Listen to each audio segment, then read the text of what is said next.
Every year, as the world turns its focus towards kidney health in March, we are reminded that the journey is rarely a straight line. It's often a long, winding road through seasons of waiting and a season of profound change. Today on the Chronic Brew, we're sitting down with LaVise McCray. LaVise spent 7.5 years on dialysis, a marathon of endurance that would test anyone. But in the middle of that wait, 3 years before her life-saving transplant, she faced the devastating loss of her husband. She's a teacher, a scholar, and a mentor who is pulling back the curtains on the in-between. How you keep showing up for treatment when your world has shifted. How to navigate rare visions like Charles Bonnet syndrome. And why she believes in giving loved ones permission to walk away during the hardest days. Whether you're finding us during Kidney Month or years down the road, this conversation is a masterclass in resilience. Grab your mug. This is a story of LaVise McCray. Welcome to the Chronic Brew.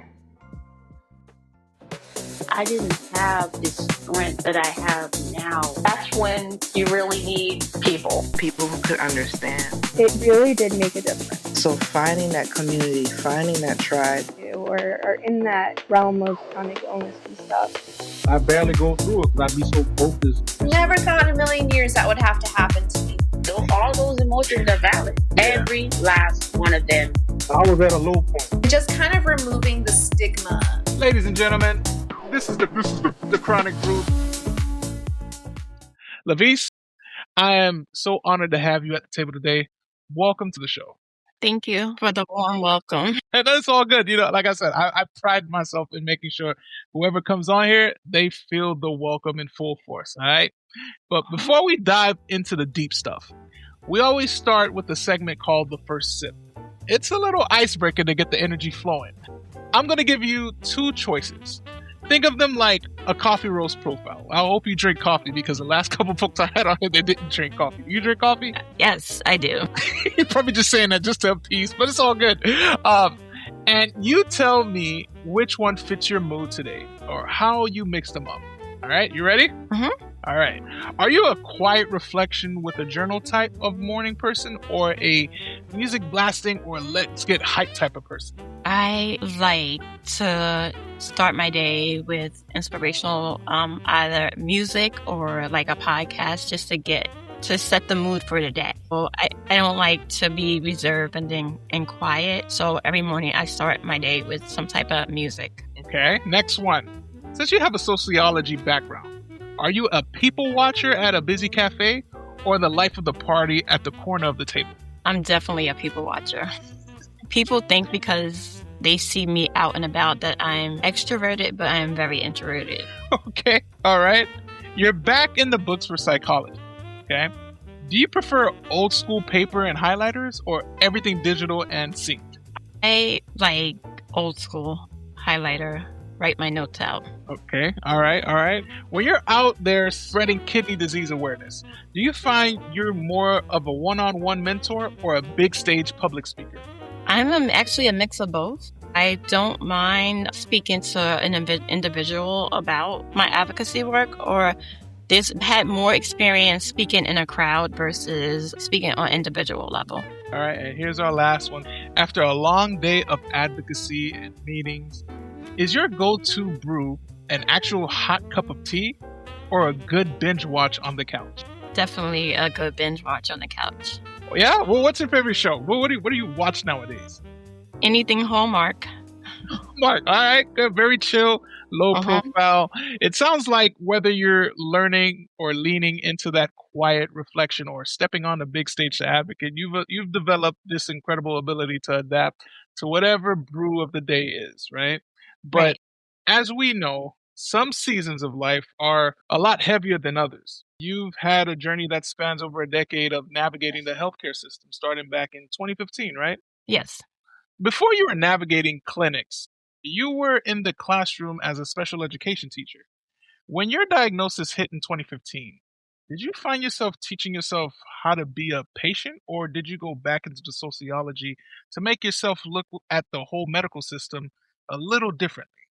That's a really hard question to answer because I crashed into dialysis. I don't think I looked in either way. it was just thrown at me. And throughout my journey, I had to learn how to be a patient. And I think because my medical teams were very open with me, I learned the medical side of it altogether. So I think that I didn't take either side. I learned eventually how to live that way. So I don't want to say I jumped into it right away. I was just taking every day, one day at a time. If this happened today, I'll deal with it. Whatever happens tomorrow, we'll wait until tomorrow to get there. Now, you are a CKD patient. Again, you've been dealing with this since over a decade. Take us back to the first days of diagnosis. What was that like? How did it all happen? Okay, so I would have to say I started showing signs in 2014, but I didn't know what it was. My ankles were swelling and everybody was telling me that it's just hot. You're teaching summer school, you're on your feet, go home, put your feet up. So I didn't think anything of it. Then that was like early mid-June of 2014, and then in September of 2014 I had a cardio catheterization to see if anything was wrong with my heart, and nothing. So from probably January 2015 till June of 2015, I was in and out of the hospital constantly. Nephrologist trying to figure out what's going on. Nobody knows what's going on. And I remember it was I was in my kindergarten show. I had to go to get blood work right after it. They admitted me in the hospital while I was there. And once I got admitted, the doctor said, if I can guess when you're going to go on dialysis, weeks, months, or days, he turned around and said, we're prepping you for surgery. Wow. When they have that terminology, crashing into dialysis, I really did. And then the days after surgery, I was sick. Would go to dialysis, be sick the whole way home, lay in my bed all day. It took my body about 2.5 months to adjust to dialysis. Wow. And I remember you mentioned that just a few months into dialysis that things got really heavy really fast. When you're in those early impossible moments, right? Where do you actually find the grit to keep going? Where did you find it? And was there a specific moment where you realized, okay, I'm stronger than I thought? Um, So when I first started dialysis, I wasn't with the medical team that I am with now. But the medical team that I have now, they were supportive from the very beginning. They were on top of things. I do have a foundation of faith. So I had the whole world praying for me because no one knew what was going on. And I have my natural family, and then I have a second family the second family kind of walked the journey with me from diagnosis to now. And so much that they got a second opinion. And when they got the second opinion, they said, no, she should have been on dialysis already. So I just leaned on my faith, the support system I had around me. And I've always been stubborn. So I kind of used my stubbornness to navigate myself through my journey. Because when somebody tells me no, then that's time for me to prove them wrong. So when I entered this journey, I never was looking toward death. I was always looking toward life. This is something that I find so fascinating that you shared with me, in our recent talks. You talk about giving people permission to walk away when you're at your lowest. Like, that is a paradigm shift that I don't think I've ever crossed yet. That feels so counterintuitive to what we're told about fighting together and all of that jazz. Why was it important for you to give your loved ones the exit ramp, and how did you change your relationships? Well, it came towards the end of my journey. I was being told that I wasn't even on the transplant list when I made this decision. They told me I was too sick to have a transplant. So I started to see myself decline. I lost my ability to walk. I had emergency surgery where I was in ICU and on a ventilator for a couple of days. And I know I've been in counseling through most of my journey, and I'm able to deal with what's happening with me but I didn't think it was fair for me to continue to, not that I was a burden on anybody, but when my husband was alive, I saw him suffer by watching me decline. So that was the reason to give them permission. Like, if this is too hard for you, I understand. Because even though I've had people around me, I've navigated so much of my journey alone. Because I know that I've had conversations with friends and family, and they either were trying to be supportive, but didn't know what to say. And when they said something, it would make me feel worse. So I decided to just kind of only tell them what I felt that they could handle. And a lot of the things that I've been through, a lot of people wouldn't be able to handle. So when it got to the end where I had started planning my funeral, and I had designated certain people to know what my arrangements were because I felt they were okay enough. And these were two people that I had gave permission to leave. And when I gave them that permission, they said no. They said they will be with me to the very end. So then that's when I trust them with all my final arrangements. But thankfully, I never had to use it. But it's like, just because this is your situation, you can't expect people to be in it 100% because they still have lives outside of your sickness. Yeah, it's that burden of guilt complex. You feel as though you feel guilty for having to put this type of energy onto other people when it's something that you feel like you have to carry. I'm just curious as well when it comes to the dynamics of friendships, and I just have to ask this. We all have this solid pot group of friends that we feel like will always be there 10,000%. When your diagnosis came into play, did you notice differences, or did you notice there was a clear divide of who was who as far as gonna be there versus who kind of like slowly backed off? Was that a phenomena that happened with you? Yes. I would say it like this. The people who were meant to be in my life are still in my life, and the people who were not meant to be in my life walked away. Because throughout my journey, no matter what was going on with me, whether I was in the hospital, whether I was really sick, I showed up for people. I may not have showed up in the present, but I supported them. And the people that decided to walk away from me, that shows what you meant to me. Because I feel like, I'm not saying show up every day, but pick up the phone and say, how you doing? Do you need me to bring you something? But majority of the people that I had surrounding me, they were always like, LaVise, can I do something for you? No, because I wanted to leave it to the point when I needed your help, I can ask you. If I can do it, let me be independent as long as I can be independent.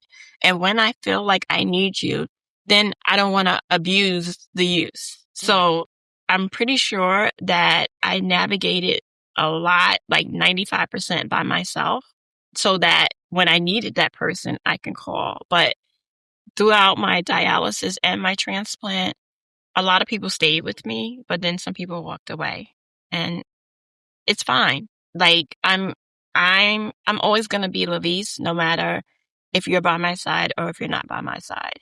And then some people just walked away because they couldn't handle it. And because I gave people permission. Now, the people that I were going to talk about giving permission, those weren't the people that walked away. Right. Like, I had my best friend walked away from me, and it's like, she showed up for my husband's funeral, and then I never saw her again. And sometimes I've never been a selfish person, but sometimes people want to compare their personal issues to your health journey. There's no way that you can put both issues on the same wavelength. Nah, too I'm about complex. to die, and you're just having issues that you can control. I can't control this. So I just take it that for every 7 people that leave your life, another person appears. Wow. But I've had about 100 people appear after that one person left. Phenomenal. So, and in my medical teams are family. Like, I don't see my medical teams as, oh, you're my doctor or you're my nurse. They've been in my home. They have been to celebrations for me. After my transplant, they all called me. They visited me in the hospital. So for every person that walked away from my life, I've had like 100 more people show up. People that don't even know who I am. They just showed up because they know my story. Wow. Yeah. And I had to ask that question because of the fact that I know that this is echoed a lot amongst the chronic illness circle. We realize how fickle friendships can be. Not to say all of our friendships are just artificial in essence, but I think we realize once the fecal hits the fan, if you will, once that happens, we realize who's going to be there to help us clean it up.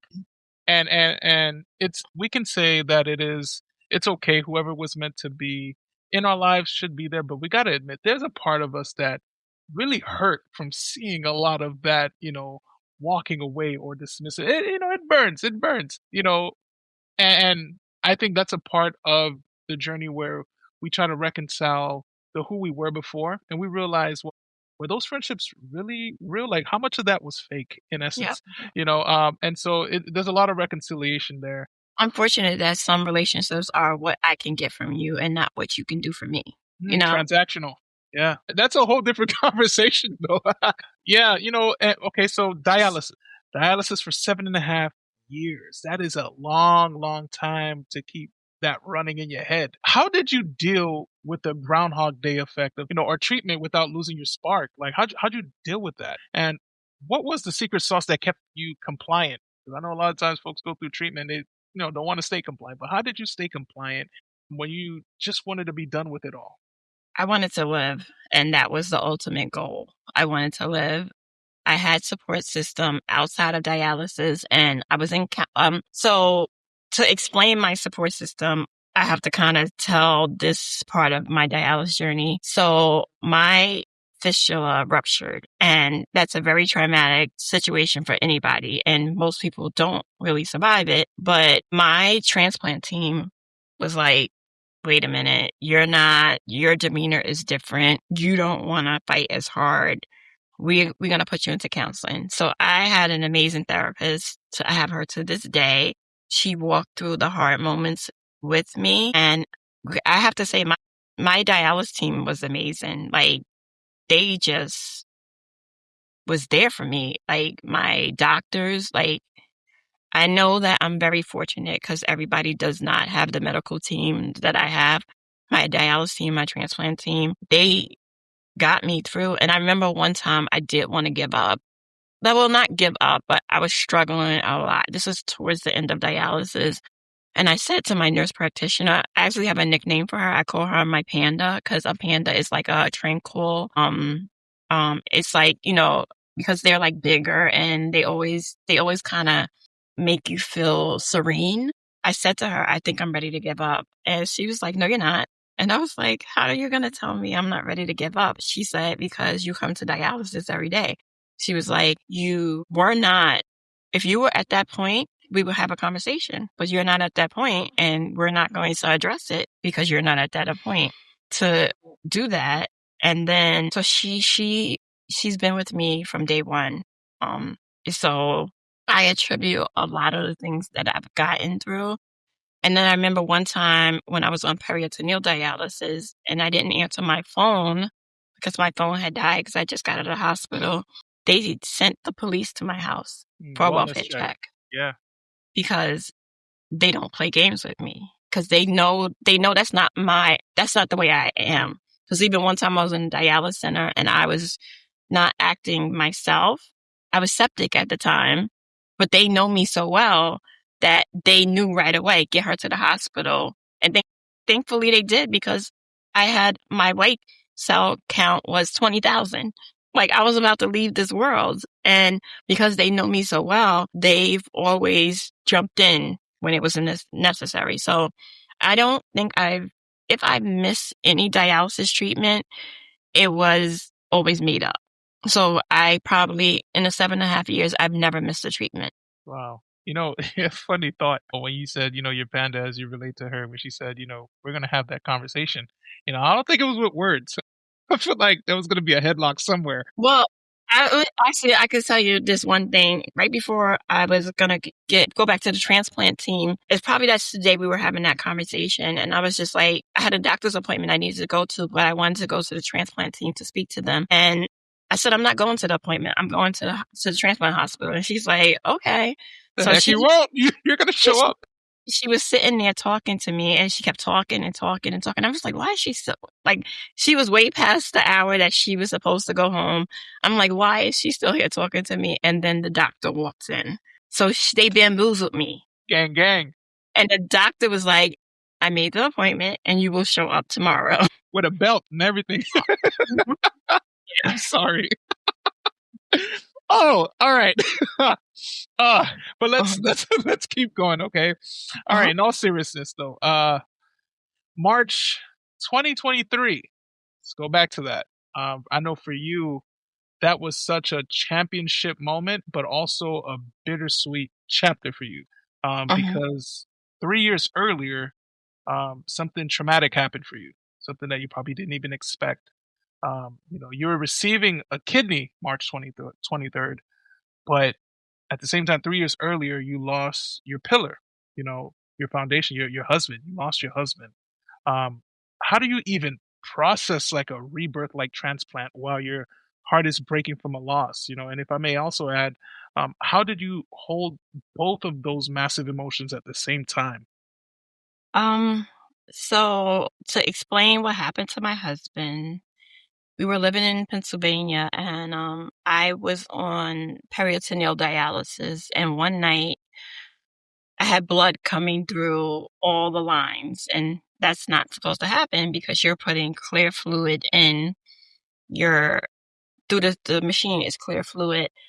And so I called the emergency number, and they said, don't worry about it. You have childbearing ages. And throughout my whole journey, I've had a blood clot disorder. So, I guess they attributed it to something like that. But to see that, you panic. So I went to go tell my husband because, the way you drain, I had to drain into the tub. Right. I went to go tell my husband and I couldn't find him, but I see that the doors are locked. And I'm like, he has to be in his house, but why can't I see him? Our apartment is not that big.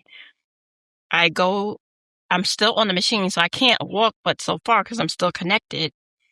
And I look and I turn my head over. I can lean my head over the kitchen, around the kitchen to see, and he was on the floor. And at that time, I didn't know he was dead. And I called so in Pennsylvania, they send the fire department, the ambulance, and a police officer. So they started to work on him, and they had been working on him for like 15 minutes, and they're like, we gonna have to just call it because we've had no activity.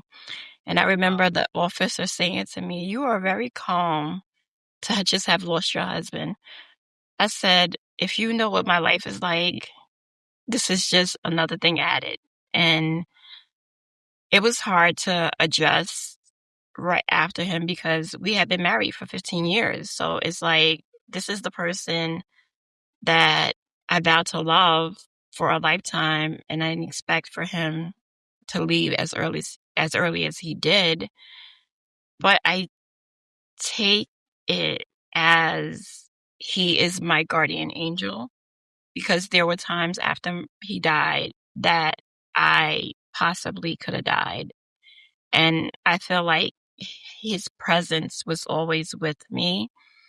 And when I got my transplant, I remember after I announced it, someone said to me, oh, if your husband could see you now. I was like, what are you talking about? He had a front row seat in that operating room. Yeah. Walked Phenomenal. this journey with me. And then everybody's like, oh, are you sad? No, I'm not sad because my husband is at peace. And my husband is still providing a life for me. I am a recipient of his military benefits, so I have continued to go to school. I receive his compensation. Would I want him to be by my side? Of course. But I know that he loved me. And I remember 2 weeks before he died, I said to him, I don't think I'm going to live much longer. And he said, What are you talking about? You're going to live a very long time. You're going to get better. And those words stuck to me. And, sometimes I have to say this because sometimes you don't know how powerful your words are. The last words I said to my husband was, "Good night, I love you." So sometimes as being in relationships with people, not just like a marriage or like a relationship, just like family. If those were the last words that you said to, like, if it was words that we said, we were angry at that night, and those words would forever be in my head that I said something I didn't want to say, but at least I know the last words I said was, "I love you." And it's the same thing with my dad. My dad died 2 weeks after my transplant. And I said, "Daddy, I will be okay. I got my transplant." Those were the last words I said to my father. So I think we must be mindful of what words we put in the atmosphere, because that's how I'm getting through this with not having my husband here, because I know I express my love for him until the very end. I just think of a song. There's a song by Corinne Bailey Rae called Munich. And on the verse, she says, people are fragile things you should know by now. Careful what you put them through. Then she repeats it. People are fragile things you should know by now. You speak when you're spoken to. Um, and it's just a reminder that, we have to remember that our words have a lasting impact, considering the fact that if this was the last day that we spoke to this person, what kind of impact would it make on that individual's heart, on you in the long run? I just think back to 2016, the last day that I saw my mom alive. The words that she said to me face to face was she's thankful to God that, he gave her a son that loves so deeply. And I was like, "Mom, what you talking about?" And literally, this was Sunday, and Wednesday she moved on. Um, salute to you. Salute to your husband for serving, but then salute to you because you maintain that soldier etiquette that he put in to you. Yeah, you've been really brave about speaking about your journey and even including Charles Bonnet syndrome. For someone sitting at home seeing things they can't explain and feel like they're, probably losing their minds, right? How would you describe, what CBS actually is, and why should we be talking about it more in the kidney world? Well, we should be talking about it more in the kidney world because a lot of kidney patients have diabetes. So I have been diabetic since I was 24 years old. I got diagnosed. So I was 24 when I got diagnosed with diabetes. And then I was 35 when I was diagnosed with renal stage disease. So it was progressing all that time.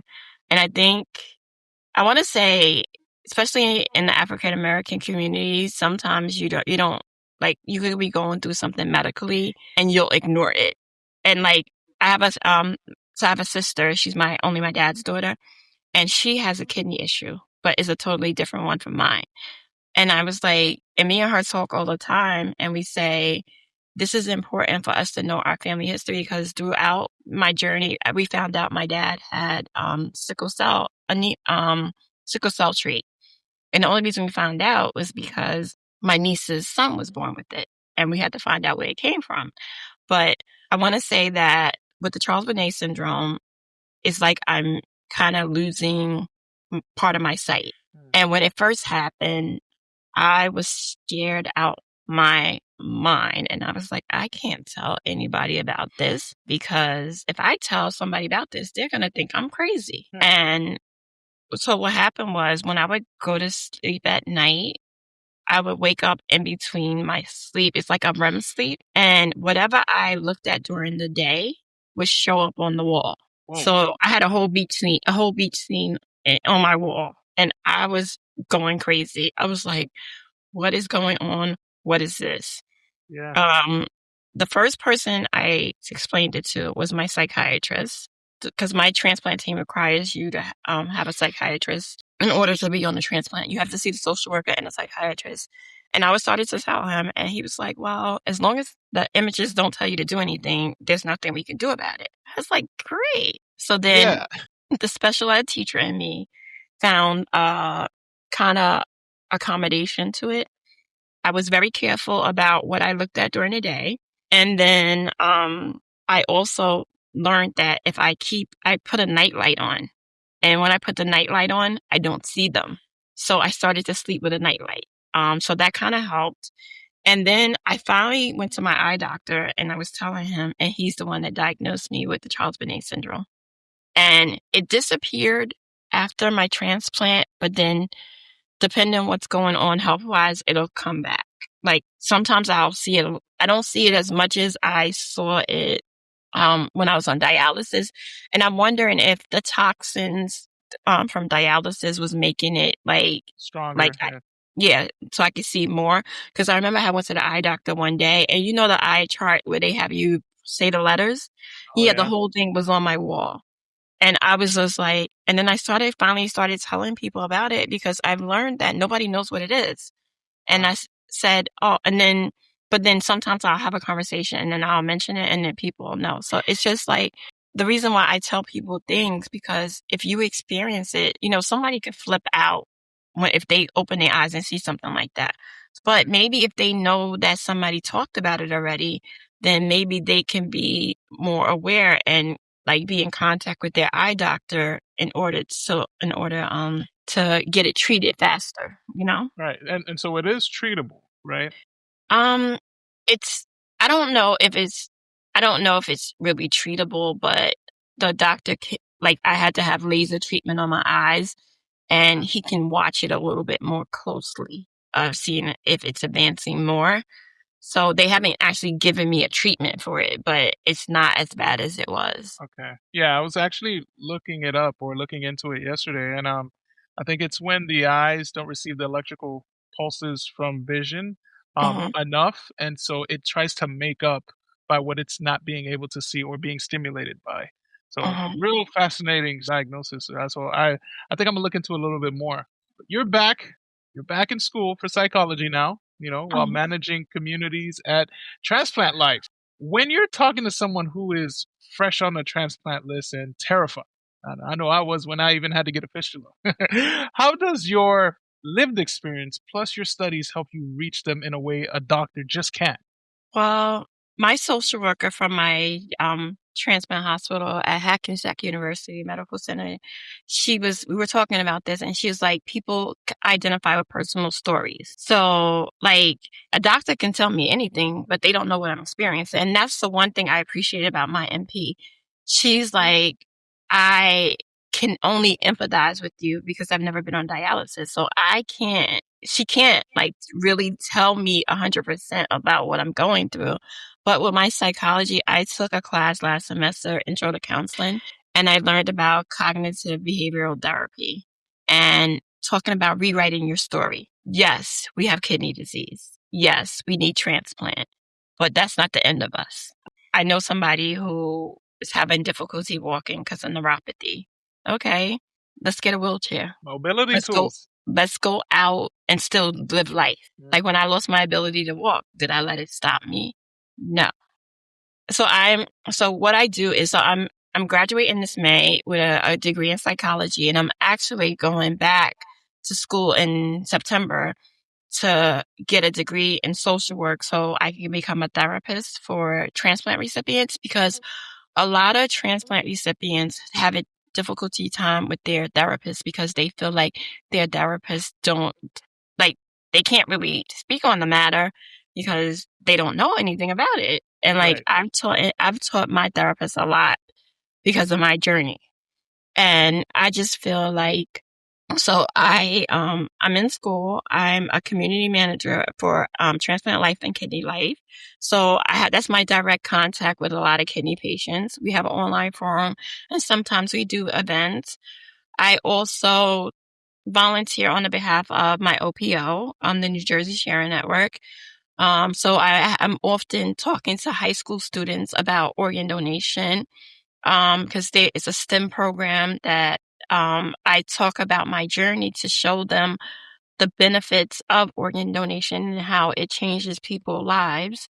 Wow. And then I'm also a mentor for quality insights where I mentor people who are either newly transplanted or have who are on dialysis, because you kind of want somebody to some things you might not want to know, but then again, the more if you're more proactive and learning about what's going on with your body, the better you're able to handle it. Like, I didn't learn the letters GFR until I had a transplant. And now when I look at my blood work, I'm like, oh, good. Like, Yeah. and then even like a lot of people who followed my journey over the years, they know people who are on dialysis or heading to dialysis, and they be like, oh, can you speak to them? So sometimes you just need someone who is relatable to your experience. And what better chance to have to speak to somebody who's been through it than Right. somebody who's not been through it. Right. And for those of you, your ears are itching right now and trying to figure out what is a GFR. It's the glomerular filtration rate in which we calculate how well our kidneys are functioning. It can range from 110%, sometimes even more, all the way down to 0. Before we move on to the next question, I do want to circle back to something that you said as far as like family not telling or talking to their children about past medical experiences. I know you pinpointed the African American community. It's not that far fetched from the Caribbean community. I of course was born here, right? But my family's predominantly Haitian Jamaican, right? And I'll be quite honest. It is very taboo to talk about past medical histories, whether it's cancer, whether it's CKD, diabetes. The only way you find out is when you're diagnosed, and then you hear, oh, well, auntie this person had it too back in the G, or uncle this one, died from this too. And so I guess my question for you now is, what do you think we should do as the new generation of kids growing up from the diaspora? What should we do with the new kids coming up on the block as far as informing them about our medical histories? I think we should share our stories. I know some people don't want to share your story, but even if you don't share it publicly, you need to share it with your family, because, like, say you get into an emergency and you can't answer any questions. Because I remember this one day after my transplant, I got sick and I had to go to the hospital, and I was passed out in the hospital. Even though they had my records, the emergency team didn't, for some reason they wanted to know something, and they called my friend and they asked my friend, well, what do you know? And she's like, all I could tell you is I know her doctor's name, and you can call her doctor and ask her doctor. So I just think that you may be able to, my hospital did, it's kind of a swab test where they take a swab of your gums. It was like a saliva test. And they told me I had a predisposition for kidney disease. So I took that in turn, and I told my sister and my brother, because I'm a twin. Fortunately, my brother has never gotten anything that I've gotten, but he should be aware for his family. He has 2 kids. Like, why go through a struggle when you can educate yourself beforehand? So I think that, like, for instance, when I became diabetic, my father's been diabetic. Like, he was diabetic almost my whole entire life. And when I started to show signs, he was like, I knew something was wrong with you, but I just didn't want to acknowledge it. Bruh, you should have told me, please. Mm-hmm. That brings me back to a time where I had to do a blood test because I developed kidney cancer. All right. And so we had, the peeps who came at the house and drew the blood just to bring it back to the lab. The paperwork had me to trace back every single person alive or gone and see where could this have stemmed from on both sides. And that was tough because I didn't know who was still alive. As a matter of fact, I was trying to ask my dad. He was just like, I really don't know anything, as far as that.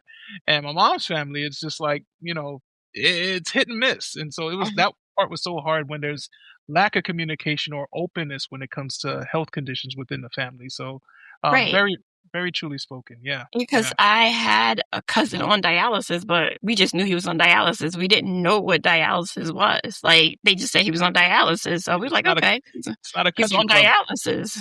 Yeah. And I think that, and see, truth be told, the reason why I started to share my journey is because I had so much fluid in my body before I went on dialysis, when they finally got the fluid out of my body, I was 115 pounds. So I went from like 180 to 115. And I was like, these people are going to think something's wrong with me. So let me start telling people, like, there's something wrong with me, but not what you think. So that Cover your is truly bases. how I shared my journey.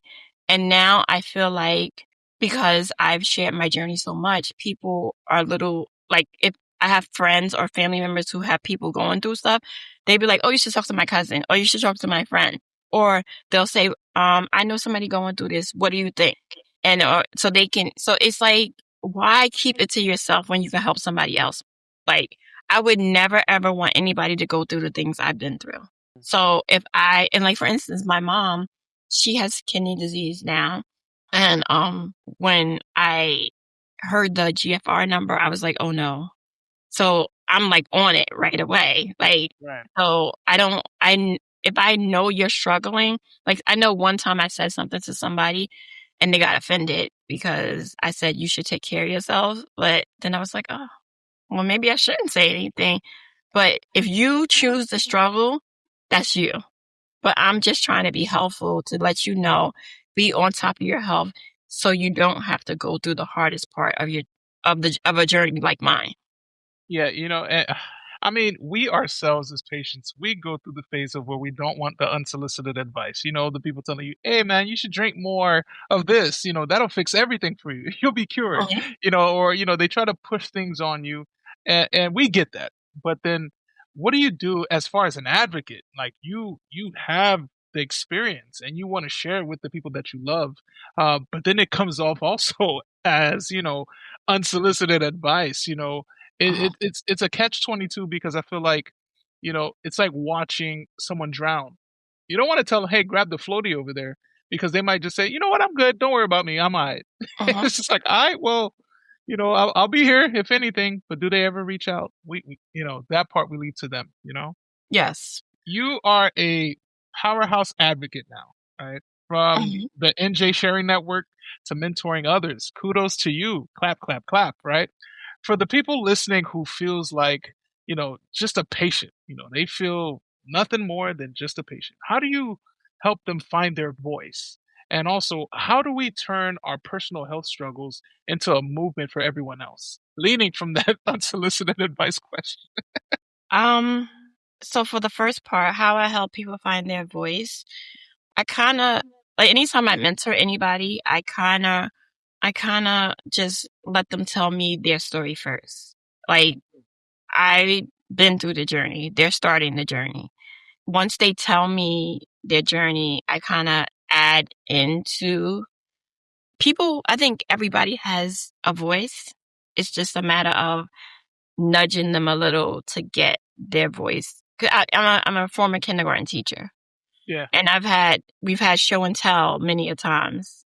Some kids need a model to shine. They need somebody else to show them the way. So I kind of feel like I think people just need encouragement. It's that positive reinforcement. For me, when I'm having the days that I struggle, I have in my bathroom, I have affirmations on like a shower curtain. It says, you are brave, you are worthy. And like, even like Michelle Obama, I listen to her so much that it's like you feed yourself. It's like nourishment for your soul, positive words. So in my, even if I'm having a bad day, I will speak positiveness over someone else. Just because I'm having a bad day don't mean I need to bring my bad day to you. And That's good. I That's truly learned all of this through my transplant journey and through my therapist. Like, she was like, when I couldn't go out so much, sit at the window and get some vitamin D. And she was like, just do that, or write a gratitude journal. I craft and I give it to people because it makes me feel better. So my love language is gratitude and trying to make someone else's day brighter. So, and like, I promised God that if he let me live, I was going to pay this forward. Yeah. So that's how I encouraged other people. My story first got told by the New Jersey Sharing Network. And then from there, I joined a support group. They told my story. They created a video. And I spoke on a podcast. I had people in tears on the podcast when I started to explain everything that happened.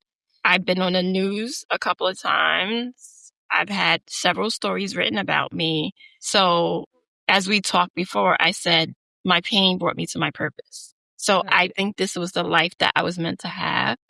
Did I want to struggle as much as I did to get here? No. And the funny thing is, I went to school, I graduated with a BA in sociology, couldn't find a job, which I originally went to school to be a teacher, but I was like, no, I don't want to be a teacher anymore.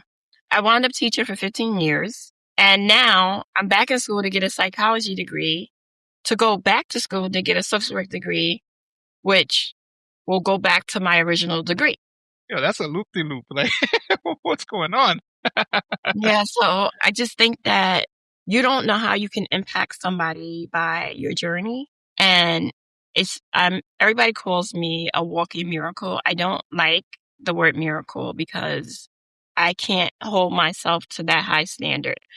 I just feel like I was used as a vessel to tell a story. And I often tell people, I don't even think this journey was for me. I think it was for somebody else to learn from me.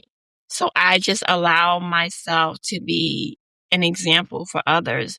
Because when somebody tells you that you only have a couple of weeks to months to live, what do you do with that? I was told 2 hours.